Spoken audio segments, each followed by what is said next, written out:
Now let's finish up this module by having a look at the submit button here. Right now we're not using it. I'm always displaying all the data down there. Now I want to simply hook up this submit button. So I want to add a click listener to it. And on this click listener I will add prevent to prevent the form submission, because this button here is the only button in my form element. And if you get a button in a form element, it will by default, once you hit it, submit that form to the server. Now we don't want to do that because our server is not the place where we want to handle it. We want to handle it with Vue.js.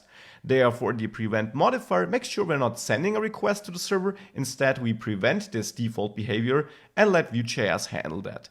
So here I will simply add an event or a method I want to execute, submit it, and then I need to add this here to my methods property or object down there in my Vue instance. Here I got my submitted method, and here I simply want to set is submitted. Of course, I have to create this property to true.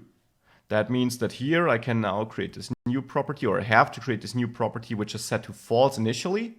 And I want to use this property to conditionally show or not show this data panel. So this whole row here.